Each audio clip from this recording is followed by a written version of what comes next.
Hey everybody, and welcome to Ram Chat. I'm Erin Crew, and we have two new guests with us today. Mr. Hughes, Limerick Elementary School counselor. They're lucky to have you. And then down below here, Mrs. Huntington, our school nurse at 7th grade center. That's correct. And I think for the start of the year, you're covering another location also? So at the beginning of the year, I'll be covering Upper Providence Elementary. Both schools very lucky to have you. Welcome to the Ram Chat. Today we're going to talk about mental health support for our parents and how to start to talk about the transition into the new school year with their students. So John, I'm going to tap you first. In terms of mental health, what can we help parents do to prepare for back to school? Sure. Well, with any year or any time that's a back to school year, there's a balance between excited to go back to school and nervous to go back to school, or my hands in that way. And usually it kind of evens out where you're about even on that. And with this year, the definite sense is the nervous to go back to school is significantly higher than the excited to go back to school. There is still that the back to school excitement that the kids and staff get despite the new circumstances that we're in. What I would suggest to parents is be okay with it being a nervous back to school start. We're all with you on that. The staff that's here to support you, the staff that's going to be in school supporting your child is with you. That we're there as well, and we're here to support you in the best that we can. And acknowledging that it's going to be okay to have a stressful start is a good first step. And then be aware of your own personal reactions to stress, how things play out for you. Which ways do you react positively? Which ways do you react negatively to that? And then kind of making a plan for self-care during this time. We will try to work with you the best we can to make plans for your students with keeping schedules and keeping structure and responding to assignments. You will be able to take some time to work for you, which will really be beneficial, whether that's starting your day with a walk, making sure that lunch break is a time off of electronics for you and for your students in the household. Taking that evening time to develop that family time where you're stepping out of the role of, as much as we don't want you to be in that role, we recognize it's going to happen, the role of either a teacher or academic support for your child. The times we can step away with that are going to be very important in that time. When we think about the stress that our parents are going to be feeling at home, looking at the online environment can be hard on the whole family because it's new this year because we're using some new formats. We're a little bit used to online because we had that opening in the spring, but we're talking about Canvas and new initiatives and really being far more focused than we had been. What can parents do at home to support their partners so that there's not stress and anxiety as we're going through this all together? My suggestion would be that you don't put all the responsibility on one person to be in charge of the students' online learning, that you allow, it may be an 80-20 split, it may be a 70-30 split, but you allow one person some reprieve from that role. And you allow also for venting to happen, because screaming, crying, whatever is going to come from these emotional responses that we have is going to happen. And you as a spouse or a partner in this situation, allow for that to come in. Just be a comfort, be a sounding board, be the pillow that they can scream or cry into, and then allow that release to happen to start for our next day, because that's going to build up over time. And a message to anyone who's the caregiver for the children at this time, you're modeling how to respond to these types of situations and emotions for your child. And it's certainly okay to let your children know when you are frustrated or you're upset or you're feeling stressed. And then you explicitly tell them what you're doing to handle that, whether that is taking a walk, or I'm talking with my partner during this time, and that's how we're talking this out, or I need some time just for me. Certainly okay to model that, because that's how the same emotions that you're experiencing, your children are going to be experiencing to a degree without the life experience of having a plan for handling these before. So being a team with your spouse on coming up with when you can communicate with each other, when you can give each other breaks from being in the role of caregiver for your children, and when you can support each other with managing your stress, are all going to be helpful ways to be a partnership during this time.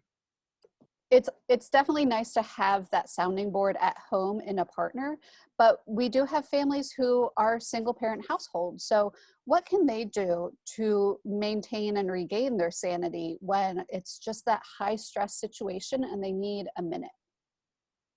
Yeah, that's challenging, and scheduling that time for yourself in your day is going to be an important step too. I mean, we have the school schedule with the lunch break or the time at the end of the day. Hopefully, would offer an opportunity to do that.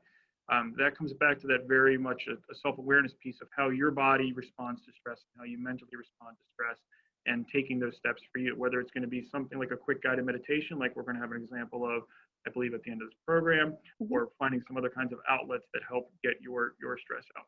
Also remembering that for a sounding board or for questions that you have the school staff there to help you with any kind of questions or things that come up, whether it's the teacher or it's tech support or things like that. We're there, and there's no questions that either we we want to hear all questions, I guess is the best way to put that, because what my experience as a parent and as a staff member going on and learning some of this new technology, your experience might just be different enough that a question you have might not be the same question that I would have too. So any kind of things that come up that way. And I'd say for any parent who's finding that they're either the sole caregiver at home during the day, or if they're having a partner even who is working from home and may not be as available, trying to distinguish and set that role to wear those two different hats of my employer, my employee hat, and my teacher hat, and my mom or dad hat, or my caregiver member hat, where they're going to be is very challenging. Trying to identify which hat you're wearing at which time and being able to leave the rest off to the side is going to be really helpful, just in you from taking on too much responsibility for any one thing at any one time. It's definitely good to, if you're a Grey's Anatomy fan, find your person. Have your person to call up on your walk or shoot a text to and say, oh my gosh, I'm going to lose my mind in 25 minutes. And and that's okay. where I'd suggest that's a great way of putting it, Erin, that you're not going to be the only one in your situation. The Spring Forward School District has, how many, I don't know what students, 6,000, 7,000 students this year? 8,000 students this year. So there's families out there that are in the same situation, that are facing the same problems. And as much as you can find those similarities, start to connect with the families that are in class with your child or have similar schedules as you and your child.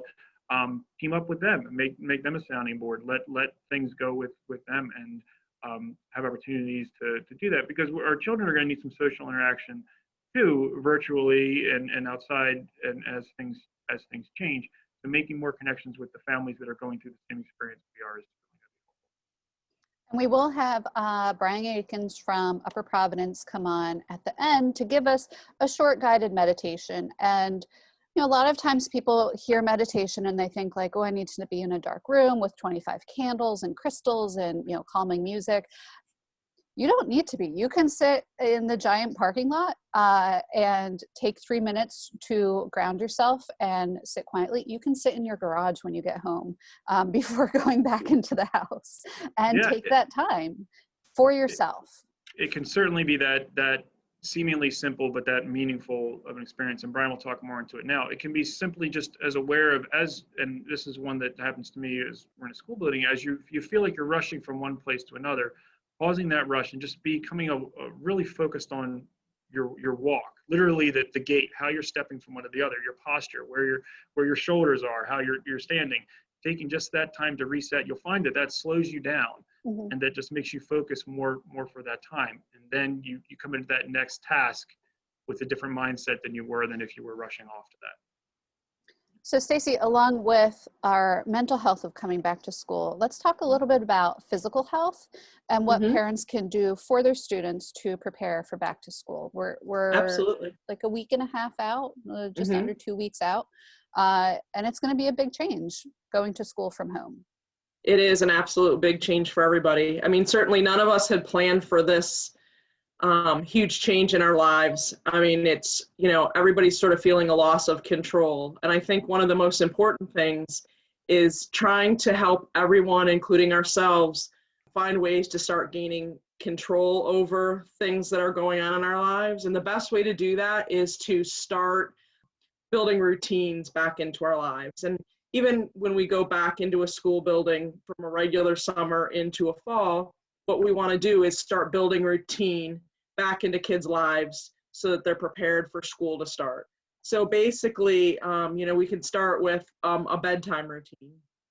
So Most students have, during the summer, gotten away from a normal routine, going to bed. So you want to slowly start back and getting them back to a normal sleep time. You don't want to go hours at a time. You can start with 30 minutes, getting them back to their normal or a regular sleep schedule. The young children really need 10 to 12 hours of sleep. Teens are more 8 to 9 hours of sleep at night. So getting them back on that schedule is really important. One of the big things that we try to talk in secondary education is talking about the blue light phenomenon with screens going back to bed. Using a screen to go to sleep is really tough on kids because the blue light phenomenon, the light coming off of a screen, a TV or an iPad or a phone, can have the effect, research has shown, to block melatonin in the brain, and it also can delay your entry into good REM sleep or even decrease the amount of REM sleep that you can get at night. So one of the things that we try to educate students in secondary is you really want them to start putting down their screens at night prior to going to sleep. So getting back to that good old-fashioned book and doing some reading at night using regular lamplight is really a good, effective way to start helping them fall to sleep, especially kids that have difficulty sleeping at night. So starting that bedtime routine, whether they shower at night or shower in the morning, turning things off, their families play games together right before bedtime, and then getting them back to their regular sleeping routine. That's a really important thing to start working on. Starting now would be a great time, usually a couple weeks in going to school, so that you can start to build that routine back to something that's normal. And then getting up in the morning. The morning routine's a really important thing, even if we're not having to get ready for the bus. Most kids need a routine. They can make the bus on time, but even though we're working virtually this year, establishing a good morning routine so that you can get them set to go ahead and sit down and get ready for school virtually is going to be really important. And I think physically and healthy breakfast is really important for our students. I'm often talking to 7th graders about breakfast. And one of the things I hear all the time is, Mrs. Huntington, I don't like breakfast. I don't eat breakfast. So one of my recommendations to them is, you don't have to eat breakfast for breakfast, right? So, when I say to them, you don't have to eat breakfast for breakfast, that blank stare comes back with, what do you mean, Mrs. Huntington? And I say, you don't have to have eggs and bacon or yogurt or cereal for breakfast. So, one of the things that, I sort of recommend to kids is, you could have morning pizza. So you could get a whole grain pizza bread and put marinara sauce and cheese on that and have that in the microwave in the morning, or a tortilla with shredded cheese and some salsa in the microwave in the morning. One of the things that we found in our family this year is we've tried cauliflower crust. I didn't tell my kids, don't tell your kids, but that works really well. So getting them to eat breakfast in the morning, it really kickstarts their metabolism. It boosts attention span, concentration, memory. So having that is a good start in the morning before they sit down. And if you have a kid that really doesn't like to eat when they first get up, having something prepared that they can, set next to the computer while they're sitting down to their first class that maybe they can munch on when they're ready is really important. If morning time is a rush for you, preparing the night before is a really great idea. I had to abandon gluten this year, so I have the list of all the very best gluten-free pizzas. If anybody needs a recommendation, you can email me. I've been updating Adrienne Delgado from Body Metrics as well. She randomly gets a text, hey, this pizza is really good. Yeah, I was really surprised at cauliflower crust. I really thought I would not like it at all, but it's really, really good. We made pizzas this weekend for our kids and they had no idea, walked away, and then we haven't told them. So cauliflower crust is the way to go in our house. So hopefully my kids won't watch this. There's one that I eat. I swear it's not cauliflower, but it is. You just would never know. It's great. Yeah, that's great. Tips on food on Ramtat as well. Yes. This is all good information leading up to the start of school, but once we start back, our students will be moving in and out, transitioning online in and out of their classes what's something they can do to stay active during the virtual school day while they're home, maybe in an established learning space? Can you talk about maybe both staying active as well as establishing that learning space? I think setting up a learning space is really important for our kids. So finding an area away from the activity of the house, if it's possible, away from TVs and windows, that can be a set space for them. I really recommend headphones because it can be distracting when there's things going on around them. Setting them up with their supplies. A timer is a really great idea, especially for some of our younger kids, so that when they know that they have to walk away from the teacher teaching synchronously and then need to come back specific time, they can set the timer to be able to return to whatever the teachers ask them. If they've asked them to step away, they have a timer that they can set to come back.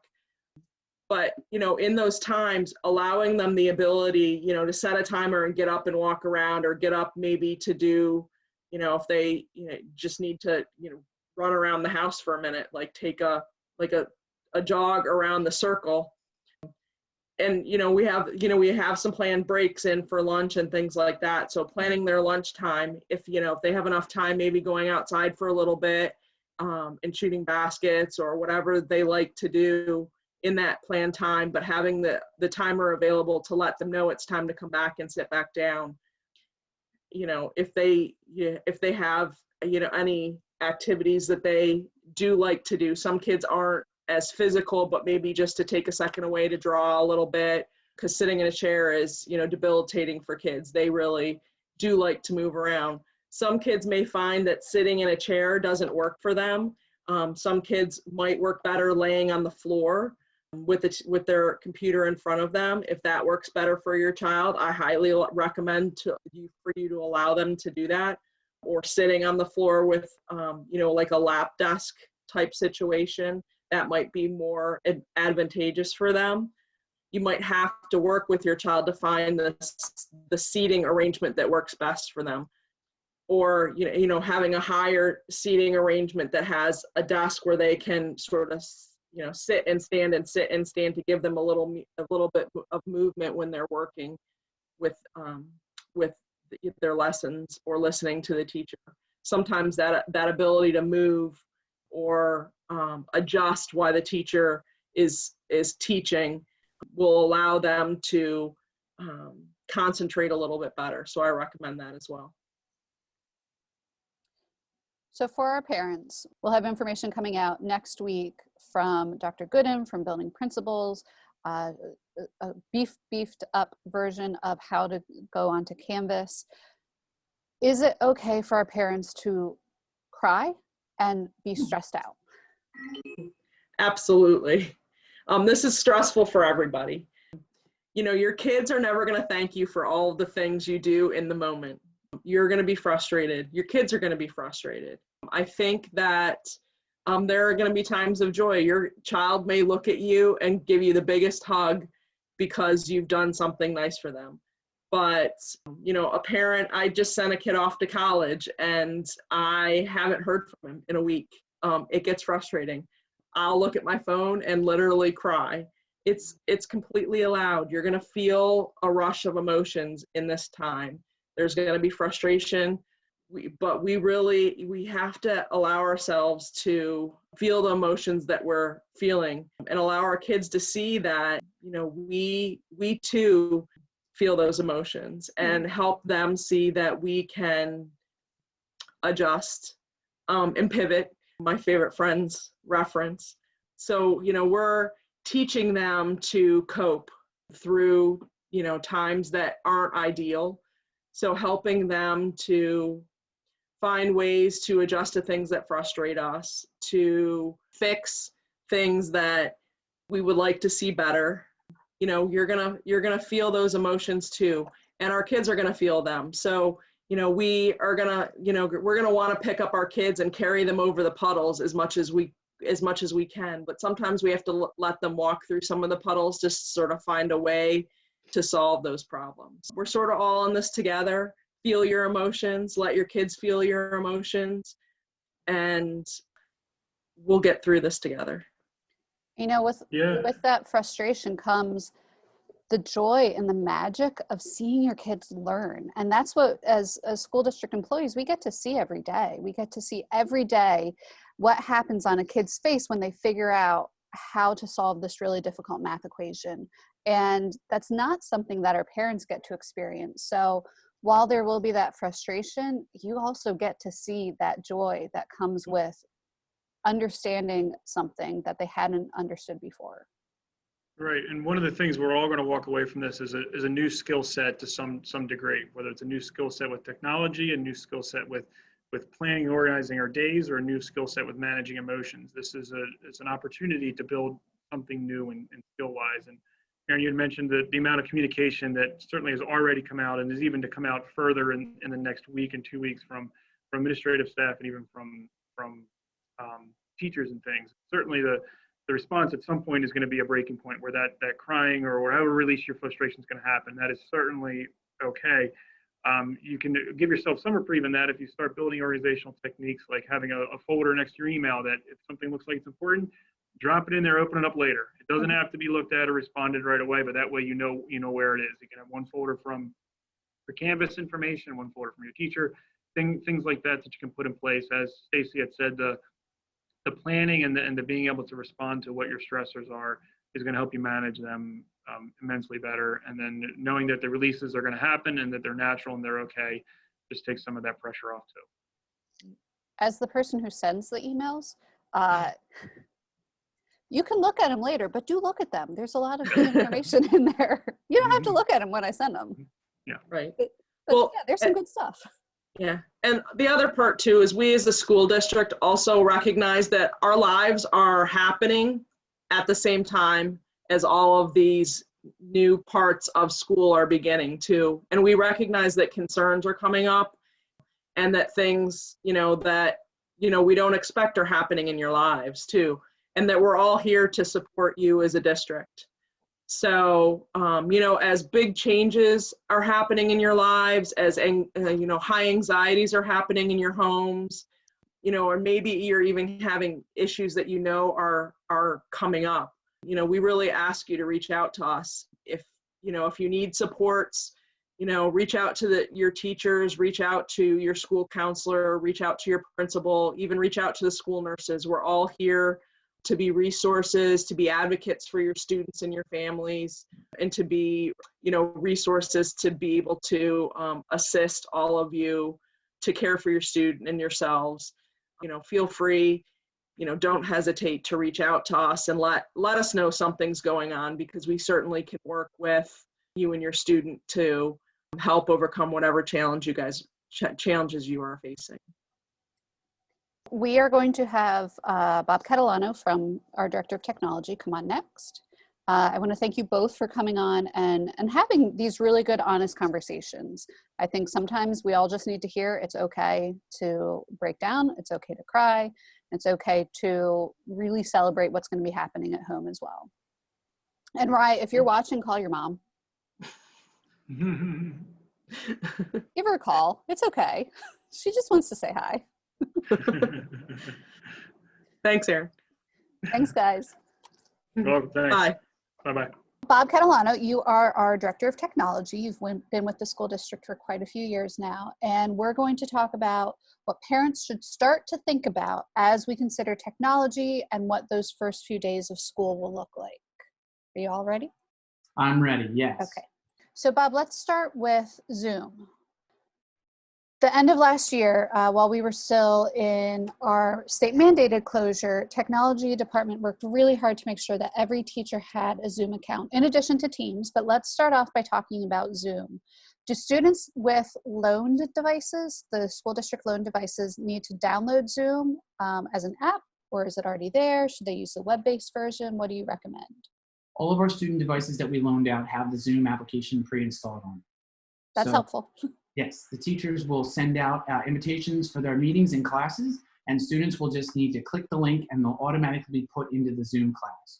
If there's any update to the application, that'll happen automatically because Zoom is constantly updating their security and patching, but students don't need to do anything. They need to click on the link from their teacher and they'll automatically be taken into that class. So if somebody's using a personal device, would you recommend they download the app or they use the web-based version of Zoom?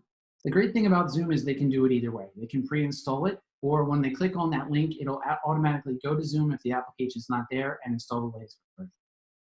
I personally like the app a lot more than the web-based because then you have so many tabs open, you're closing and this and that. I like the app a lot more. I think it's a lot easier to use. We recommend the app, and like I said, by clicking on any of those meeting links, it'll automatically go and download that application. So what information do students need in order to log in? Is there a student login or do they just type in their name? Just for Zoom, once the application's it'll ask you for first name. That's it. There's no credentials or anything. You just need the application to get into the meetings. And that's the real great thing about Zoom. There's nothing needed on the participant side. Only the person creating the meeting or sending the invitation needs that account or that login information. Students just need to click the link and they're on their way. And in the instructional continuation plan, we have linked online classroom etiquette, and I'll put that information right here on the screen so that parents can see that. It goes over a lot of sort of what's expected in an online classroom, what to wear, how to mute yourself. I think the quote of 2020 is "you're on mute," because it seems like we all forget we're either muted or not muted. But that's good to know about Zoom. There might be some people who use Teams in addition to or instead of Zoom. And Teams is a Microsoft program, is that correct? Correct. And every student has access to the full Office 365 suite. So every student can log into office.com or go through the Springford portal, use their Springford username and password, their email address and password, and they can log into the full Office 365 suite. Also, what's great about that is they can install the whole Microsoft suite on up to 5 personal machines using their Springford credentials. So if they have a home machine, a home desktop, their phone, etc., they have access to up to 5 installs per email address. And that's a good reminder as well, because we have a lot of families who bought new devices this year that they do have those free accounts available to them. As long as they're Springford, they're a current student or staff member, that will continue to work. Makes sense. So with the Teams, is it, again, better to use a web-based version or an app? We recommend the web-based version on the Chromebooks. It works a lot better than the application that comes with Chrome.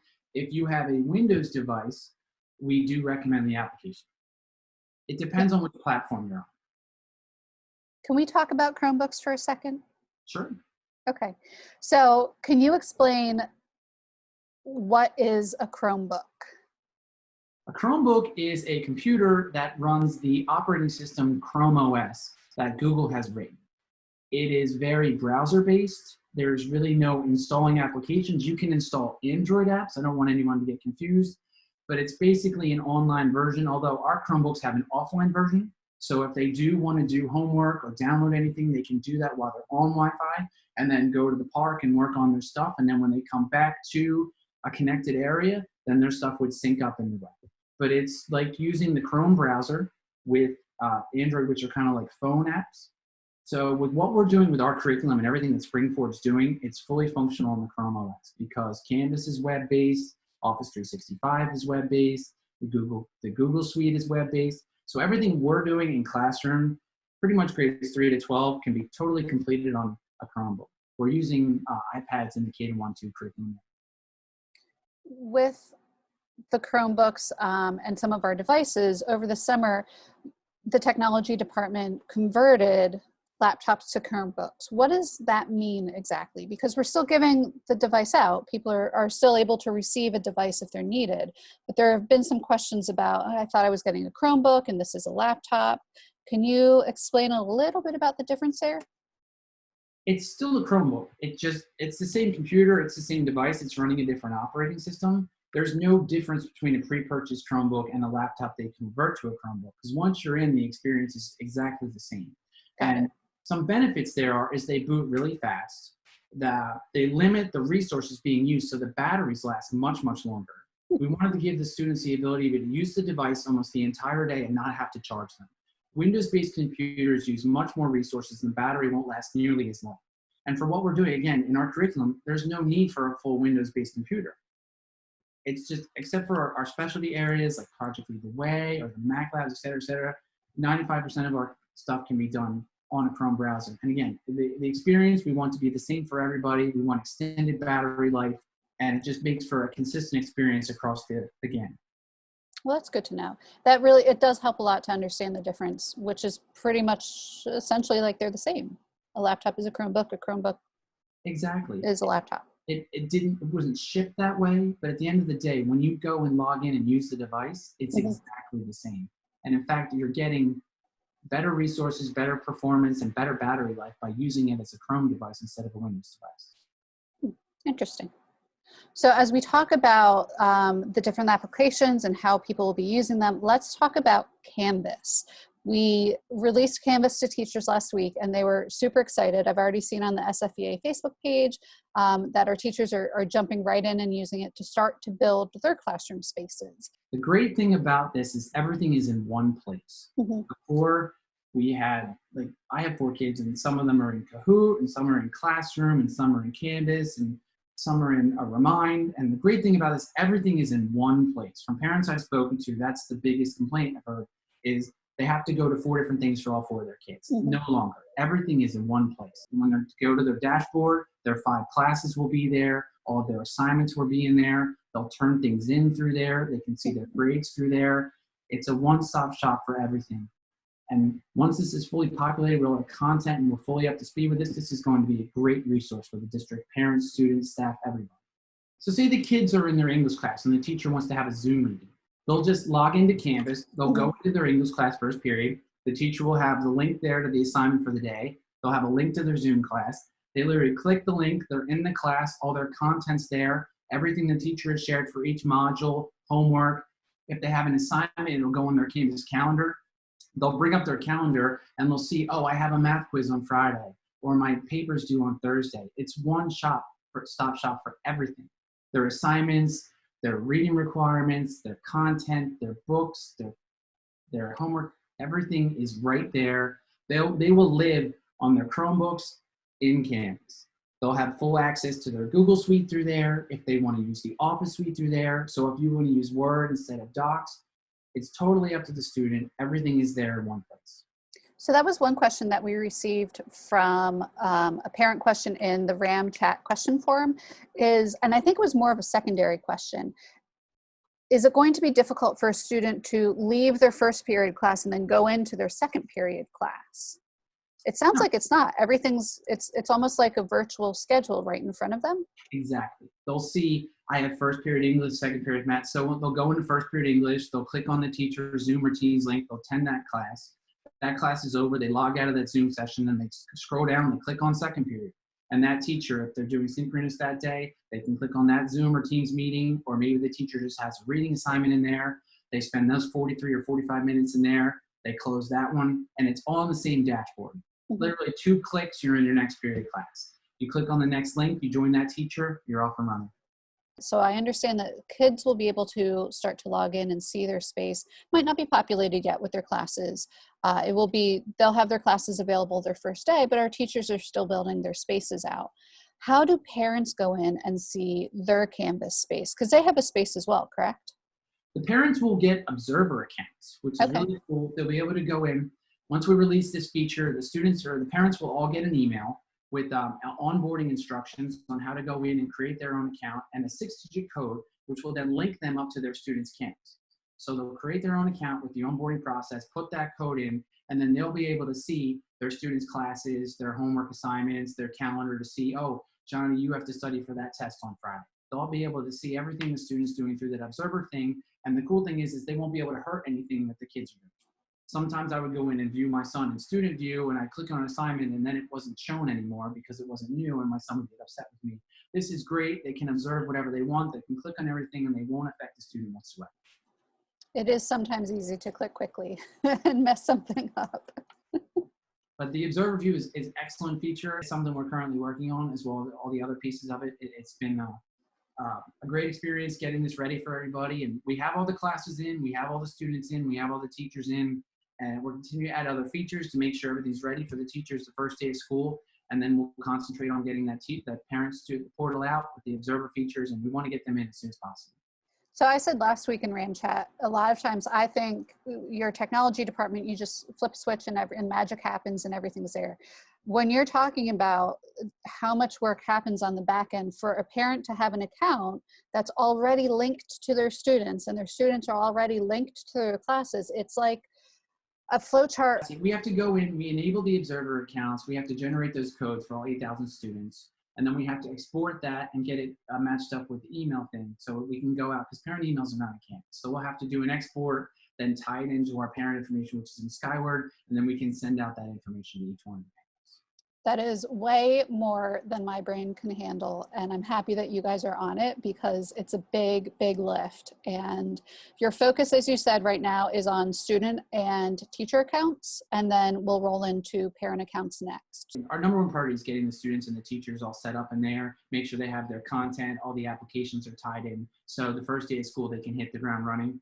And then once we make sure all that stuff is fine-tuned and everybody's good to go there, we can concentrate on the observer piece and get the parents involved. Okay, and we'll definitely share that information out. We'll keep with the weekly updates on Wednesdays, giving those timelines and information from technology department. I'm guessing we're going to have a lot of questions as we start the school year off virtually, a lot of tech related questions. Who should parents contact if they have questions about district issued technology? Let's start with that. They should contact our support center at spring-4.net.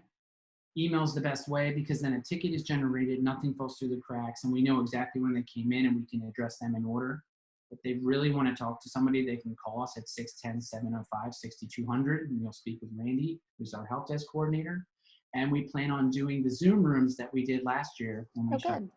So we'll have real-time live support if people want it, and those will go live the first day of school.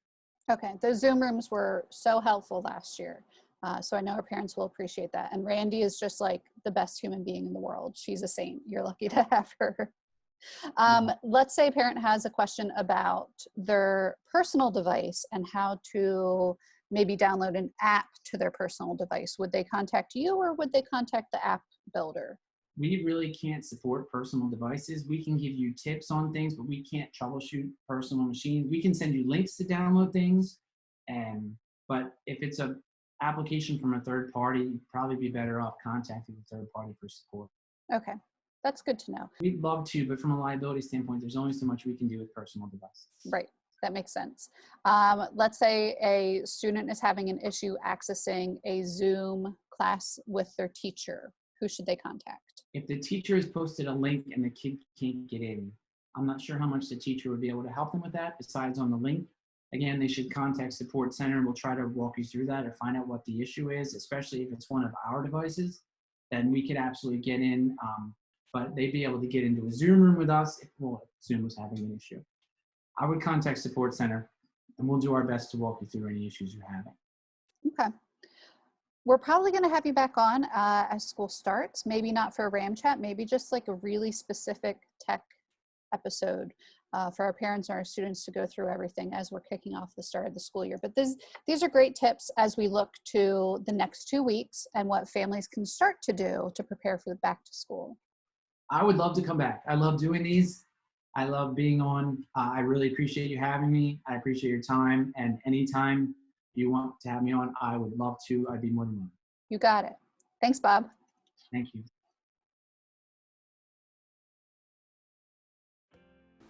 Hi, Springford family. I'm here to walk you through a breathing practice that we can find useful in times of stress or anxiety, in times we just might need to calm down, times we might need just to relax a little bit. When I go through this practice with you, take your time and really find your in-breath and your out-breath. When we go through this together, if you don't feel comfortable, stop at any point in time. It helps if you make this a regular daily practice. Doing it every day will help you find a more balanced and calm presence.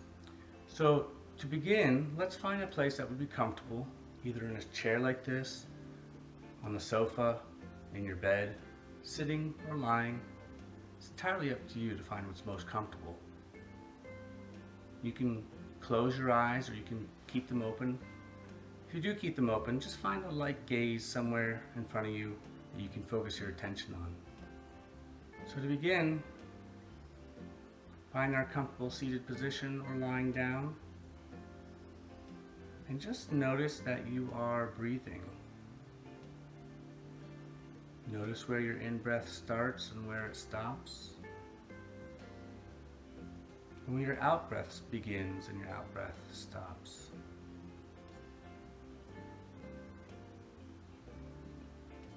And just see if you can follow the full length of that in-breath and out-breath for a few moments.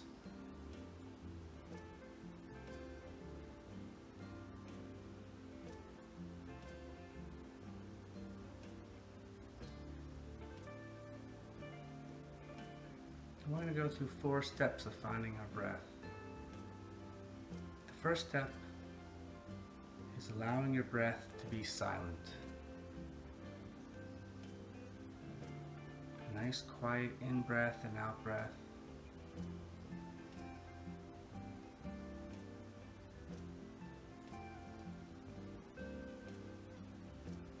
Following that in-breath all the way in from the beginning until the end.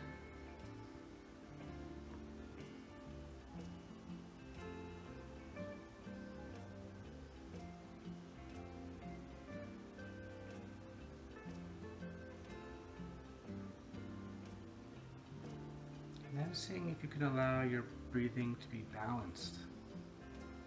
So the length of your in-breath is the same length of your out-breath. And bringing that together as a silent, balanced in-breath and out-breath. Let's take a few moments to find that.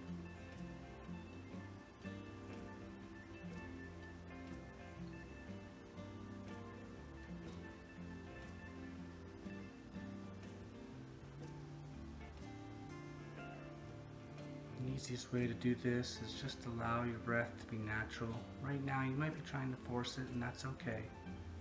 As you become more comfortable, it'll become more natural.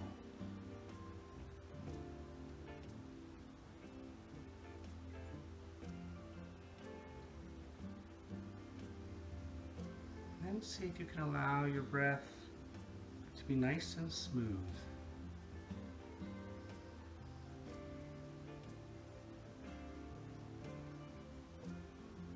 No pauses in the breathing, no tightness, just a silent, balanced, smooth in-breath from the beginning until the end, and then an out-breath.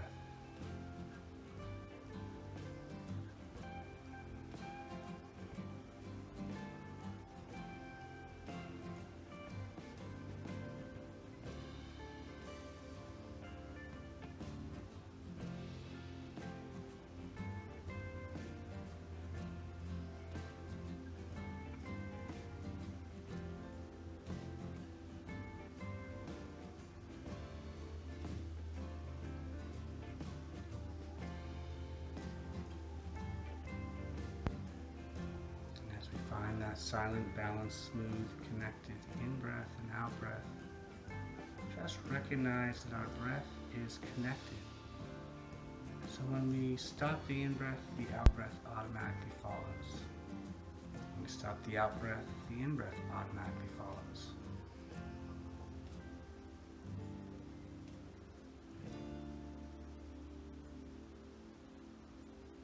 See if you can find that silent, balanced, smooth, connected in-breath and out-breath.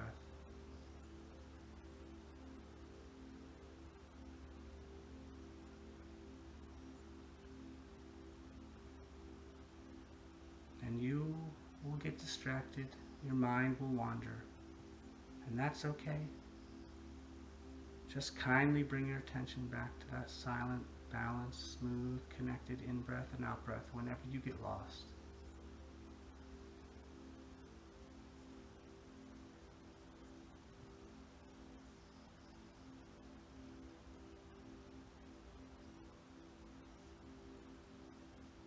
As we come to a close here, remember you can continue to do this practice on your own longer than just the couple of minutes that we had here, for as long as you like.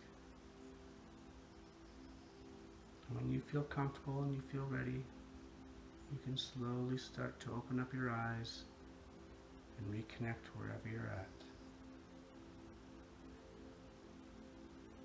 May you be well, friends.